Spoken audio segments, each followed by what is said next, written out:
padaku sesuai takaranmu. Kita hidup di dunia ini ada time limitnya. 70 tahun kata Alkitab, kalau kuat 80, kuat lagi 90, kuat 100.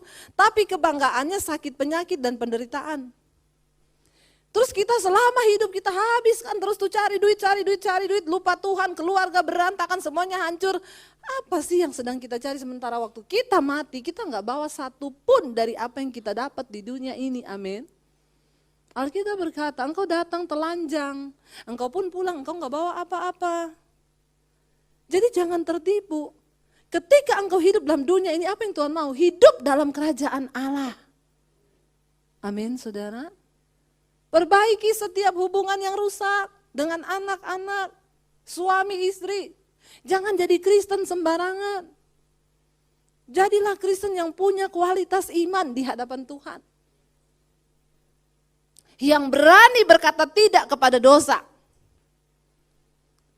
Dan kita dituntut untuk menjadi terang bagi bangsa ini. Ketika engkau terima Yesus, saudara, maka terang itu ada dalam hidupmu.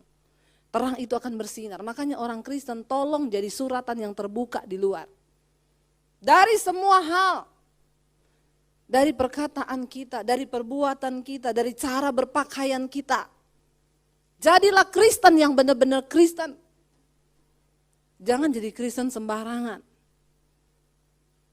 Karena orang Kristen sembarangan tidak akan dipakai Tuhan untuk menggenapi setiap proyek Tuhan di dalam dunia ini. Orang tua perhatikan cara anak-anakmu berpakaian. Ya, saya suka gregetan saudara ya, kalau di gereja aja, bukan cuma di gereja, dimanapun engkau dituntut menjadi suratan yang terbuka. Amin.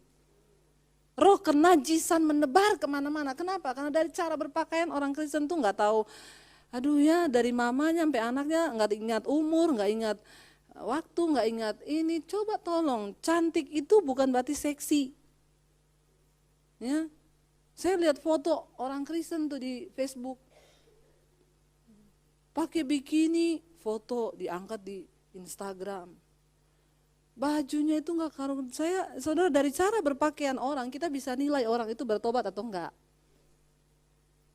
Ya, makanya yang pria-pria cari cewek jangan yang seksi. Amin. Supaya rumah tanggamu nggak berantakan.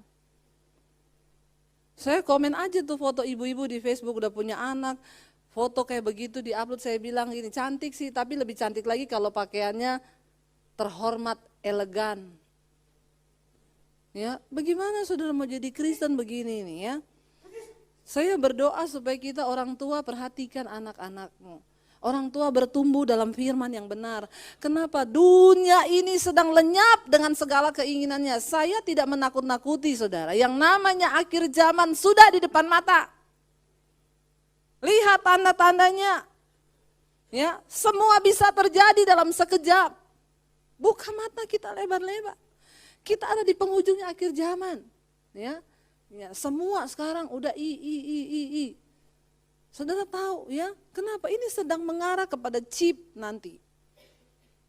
Ya, kalau udah chip ya kita nggak bisa apa-apa. Dan Alkitab bilang mereka yang pakai tanda itu, ya memakai tanda binatang itu, ya mereka tuh orang-orang yang binasa.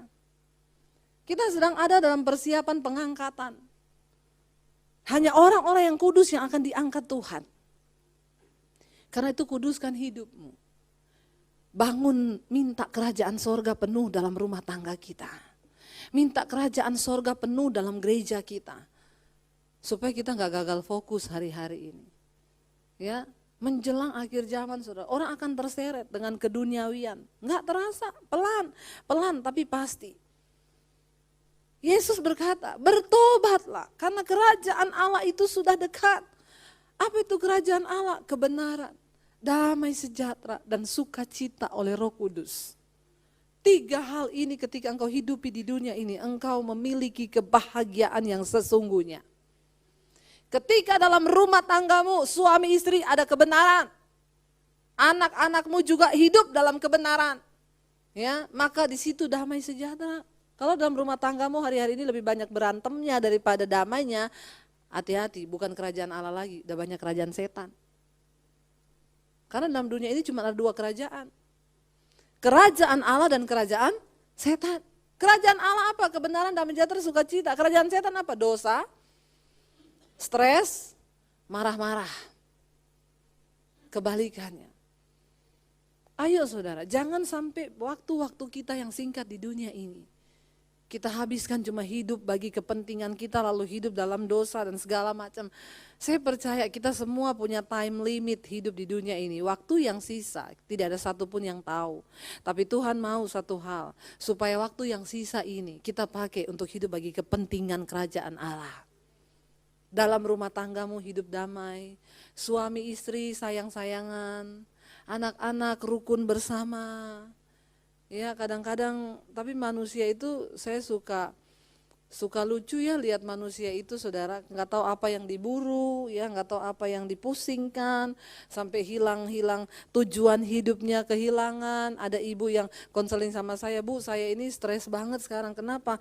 Anak mau sekolah ke luar negeri. Aduh tiap malam saya nangis, tiap malam saya pusing, Bu daripada stres suruh pulang anaknya. Capek gitu aja kok repot. Benar gak saudara? Gitu tanya pendeta. Kalau ibu tidak berani mempercayakan dia kepada Tuhan, kalau ibu rasa akhirnya saya ketemu satu orang ibu kemarin benar Bu. Yang dulu saya pernah cerita ke ibu tuh anak saya kirim ke luar negeri, sekarang tiap malam dugem di sana. Kalau saya tegur dia nggak mau denger Bu, katanya ya begini ini kehidupan di sini mah.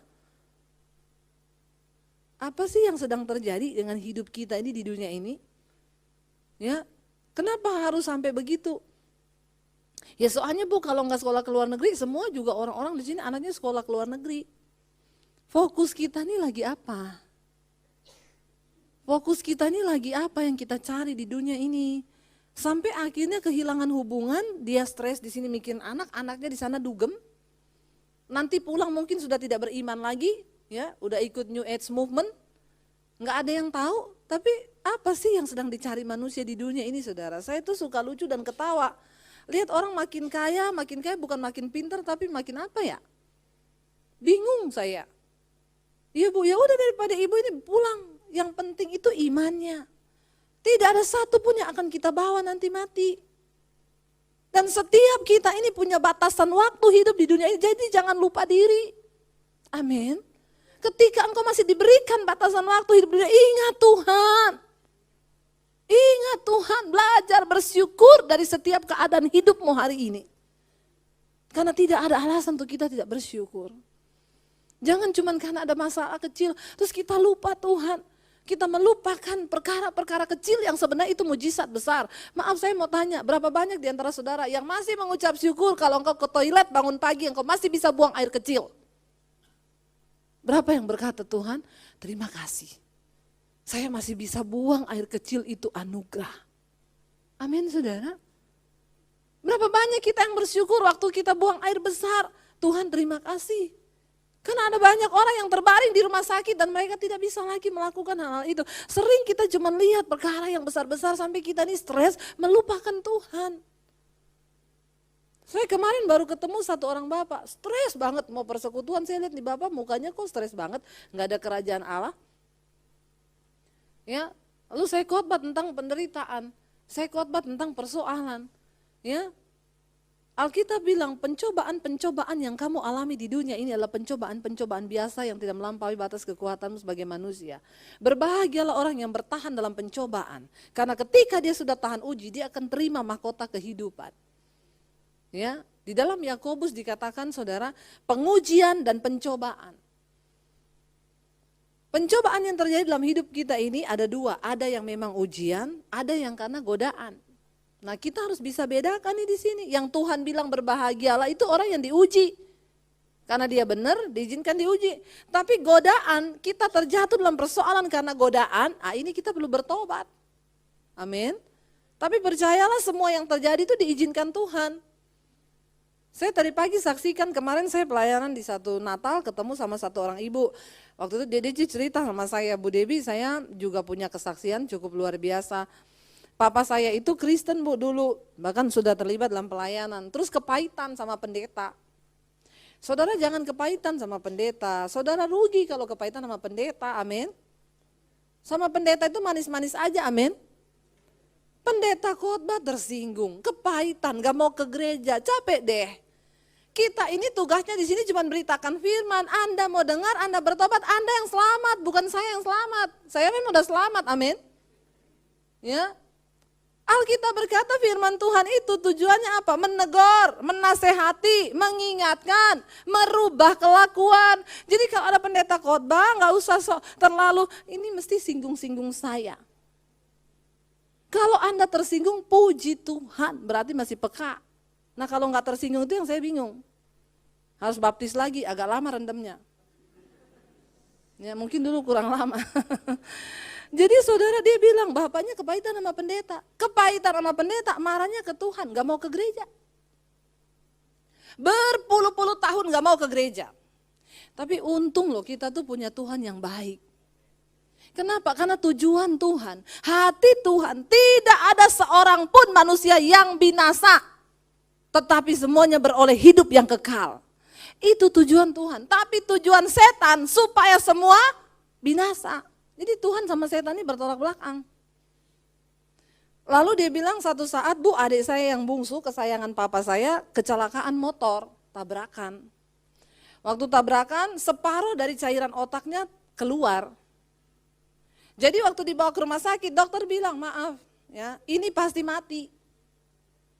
Dokter nggak bisa lakukan apa-apa lagi, ini pasti mati. Bayangkan separuh dari cairan otak keluar. Lalu kepalanya jadi gede banget saudara. Jadi gede banget.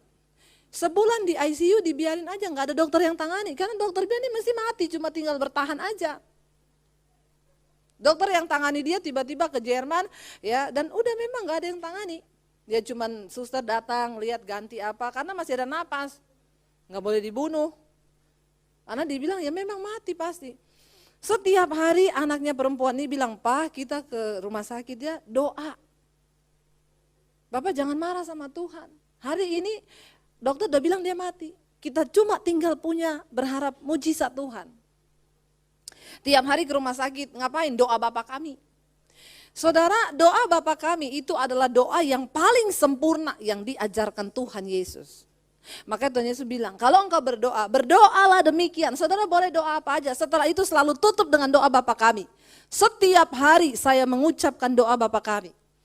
Tapi mengucapkannya jangan begini, Bapa kami yang di surga, dikuduskanlah namamu, datanglah kerjaanmu, jadilah kehendakmu di bumi seperti di surga, berikanlah kami pada hari ini.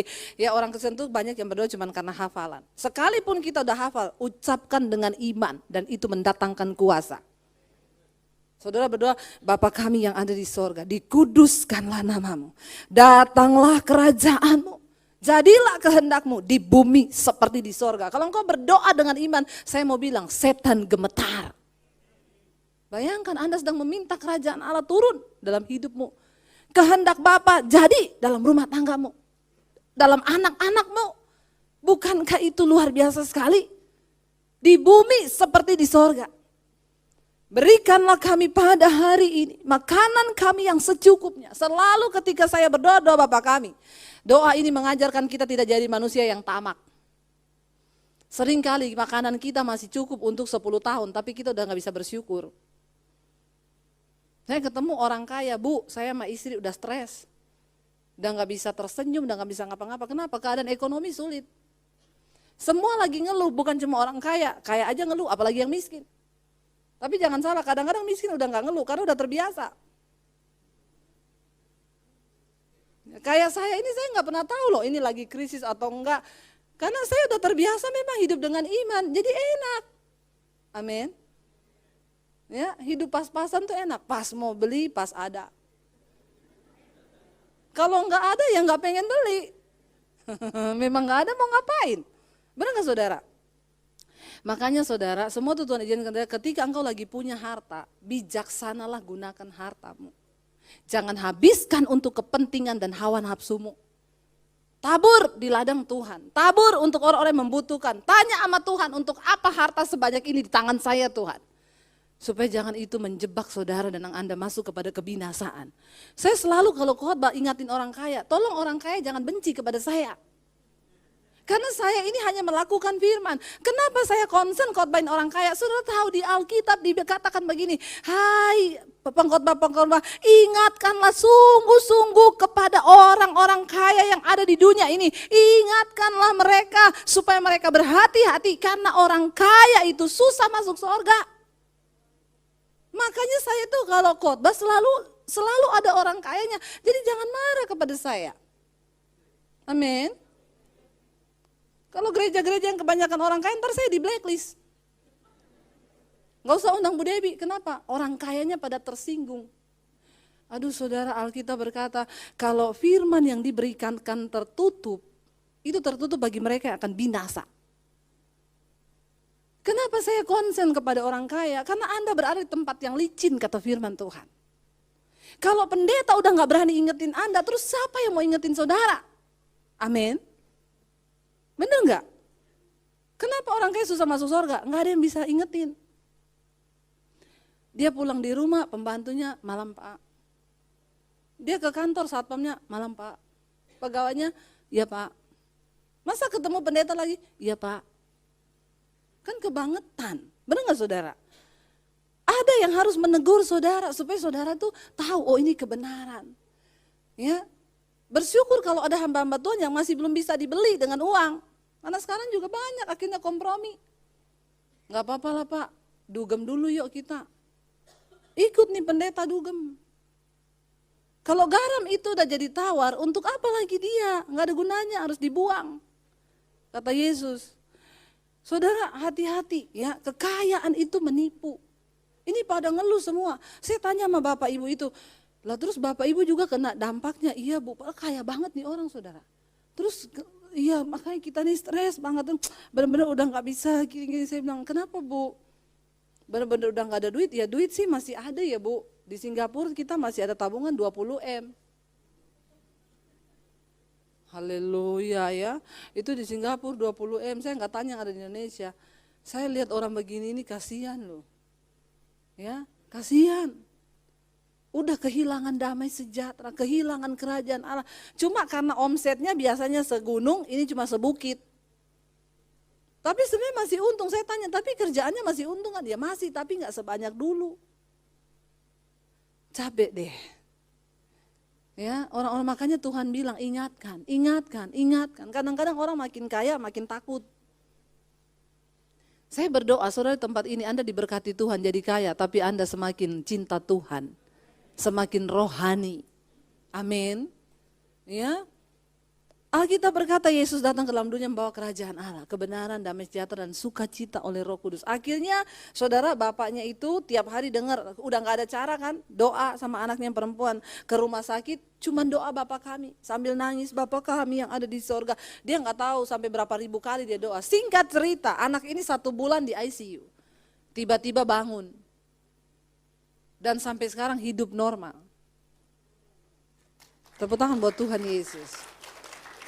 Setelah itu bapaknya kembali kepada Tuhan. Dia sungguh-sungguh cinta Tuhan. Apa yang Tuhan buat saudara? Tuhan itu berdaulat atas hidup kita. Yesus Kristus datang membawa keselamatan. Akhirnya bapak ini kembali ke Tuhan. Lihat Tuhan ya caranya itu indah. Dia izinkan anaknya yang paling dia sayang kecelakaan. Setelah kecelakaan bingung, pusing. Harus beriman kepada Tuhan lagi. Semua yang terjadi atas hidup saudara dan saya di dalam kendalinya Tuhan. Karena itu minta hikmat supaya kita mengerti. Tidak ada perkara yang mustahil. Tuhan berdaulat, dia sanggup melakukan segala sesuatu. Ketika Maria bingung, Yusuf bingung mau mencerahkan, ya, malaikat datang lewat mimpi. Tuhan yang sama yang kita sembah dengan yang mereka sembah, itu Tuhan yang sama sampai hari ini dia masih berbicara kepada saudara dan saya. Dia mau menuntun hidup saudara dan saya.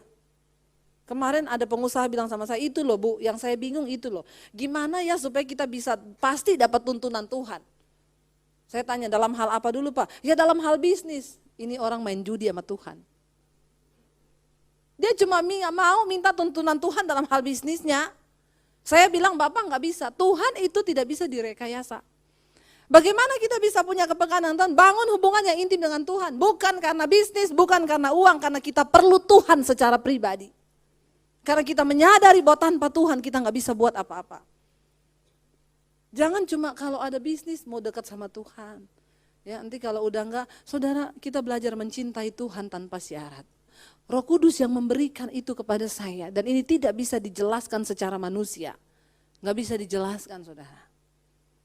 Nggak ada yang bisa bantah. Kesaksian roh itu yang bisa mengubahkan kehidupan seseorang. Terima Yesus sungguh-sungguh dalam hidupmu. Saudara tahu, Sadrak, Mesak, Abednego berkata apa? Sekalipun kami dibuang dalam dapur api ini, sekalipun Tuhan yang aku sembah tidak menolongku, aku tidak akan pernah menyembah dewa yang dibuat oleh raja. Tuhan mencari iman Kristen yang seperti ini. Yang berani berkata, sekalipun Tuhan gak tolong bisnisku, saya tetap cinta Tuhan. Saudara tahu, sebenarnya bagi Tuhan jawab persoalan kita itu semudah hanya Dia berfirman. Tapi yang menjadi sulit bagi Tuhan, mengubah sikap hati saudara dan saya. Karena itu seringkali kita diproses. Ketika proses ini tidak juga mengubah sikap hati kita, Anda akan terus diproses dalam hal yang sama. Sampai hatimu berbalik dan berkata, Tuhan, ini hatiku. Aku mau cinta Engkau dengan tulus, sekalipun usaha saya, apapun yang terjadi dengan usaha saya, sekalipun saya nggak lihat pertolongan-Mu, maka saya tetap mau cinta Tuhan. Saya ingat waktu rumah saya terancam diambil karena saya nggak bisa bayar. Waktu itu saya juga berdoa begitu, Tuhan, setan dengar saya. Saya punya rumah, Tuhan baik. Saya tidak punya rumah, Tuhan tetap baik. Terus Anda mau apa setan? Tadinya saya dipenuhi dengan intimidasi di pikiran, kasihan udah bersaksi di rumah, gak bisa bayar, gini. Saya bilang, setan dengar ya. Tadinya saya stres dengan tuduhan setan. Waktu saya stres dengan tuduhan setan, saya putar balikan firman. Tuhan lunasi rumah saya loh, kalau enggak Tuhan yang malu loh. Saya udah bersaksi kemana-mana beli rumah, masa gak bisa bayar? Kan Tuhan yang malu. Kurang ajar gak saya? Padahal itu kepentingan saya, tapi saya bawa nama Tuhan, ini penistaan. Ayat begini ini yang penistaan. Menggunakan ayat firman untuk kepentingan sendiri. Ya, Tuhan kalau saya nggak bisa bayar rumah itu, Tuhan loh yang malu. Dalam hatinya Tuhan ini kurang ajar banget ya. Roh Kudus bicara sama saya, selidiki hatimu yang paling dalam, yang malu tuh Tuhan atau kamu. Saya nangis, netesin air mata, saya Tuhan yang malu. Tuhan tidak pernah malu. Dan Dia tidak akan pernah bisa dipermalukan oleh apapun sebab Dia Tuhan. Dari awal sampai akhir Dia tetap yang mulia. Dia tetap yang mahal, luar biasa. Tidak ada satupun keadaan dari hidup kita yang bisa mempermalukan Dia. Yang ada kecuali kita nih yang sudah mengaku Yesus tapi hidup kita gak bertobat. Nah itu kita mempermalukan Tuhan, menyalibkan lagi Kristus. Waktu saya bilang begitu, Tuhan lihat sikap hatinya udah berubah. Mujizat terjadi, ada orang lunasin rumah saya 400 juta. Amin.